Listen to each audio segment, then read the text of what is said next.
What's the response been like, particularly from the LGBTQ plus community throughout your time on the show? Oh my goodness, it's been insane. The love is so real, so real. Um, I mean, I've spoken to a few people that have pulled me, and they've said that, with the character that I've had in Top Boy, it's made them feel a little bit stronger in owning themselves, and I'm very happy that I've been able to be that person to make you feel that I'ma own it. We all need to have more confidence in ourselves, and I was raised into like forcing confidence into myself. So I would love to be able to help infiltrate confidence into everybody, no matter what character I play. What is the feeling of seeing the cast all the way from the start of the show to now and seeing everyone grow within the show? I think it's one of the things we're most proud of, not just the cast, but the directors, the talent in front of the camera and behind. It feels like a family, and a lot of them started on Top Boy, and they've all gone on to sort of begin proper careers as actors, directors, and I think it's probably the thing we're most proud of, actually, is the talent and the opportunities that the show's given to different people, not just actors but directors, DOPs. So yeah, I think that's a huge part of Top Boy, and I think it's the thing we're very proud of.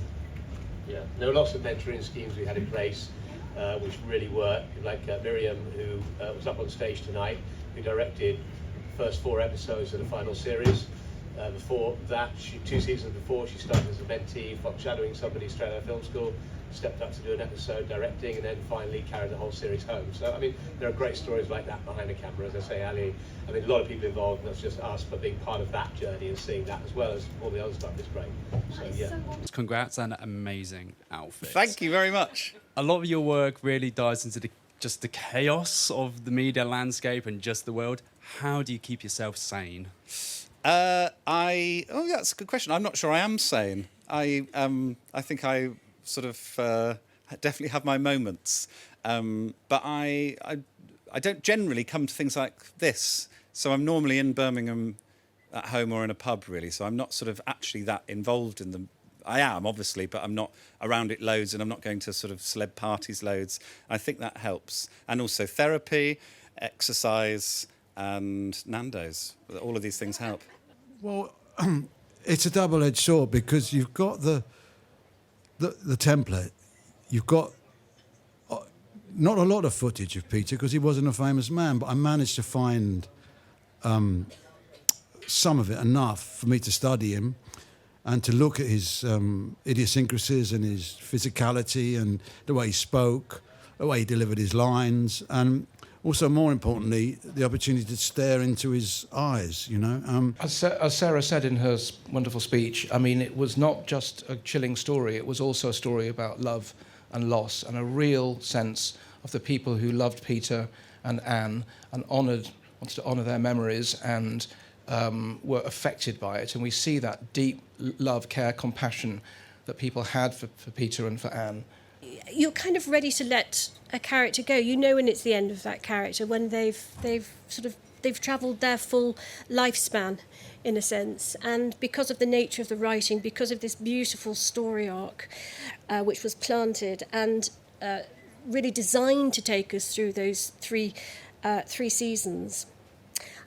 And also, she was retiring, which felt like a very fitting, rightful end to her, really. What is hardest to walk away from is the company of actors that you're working with. We've worked together very closely for a long time, over 10 years. And I do feel extraordinarily privileged to have had their company for such a long time. They're rather irreplaceable, to be honest. I think, sadly, it's become money, a little bit of confidence as well. Because I was lucky enough to, have parents who really encouraged me. They didn't push me because they were very typically working class. But what they did when I was 4, before I went to primary school, they taught me to read and write. And that just opened, doors, and I mean, that really helped me. Of all the things that they've done for me, that really was incredible. And I think it's parents, mentors, older brothers, sisters, to try and help with the confidence thing. But it comes down to money a lot.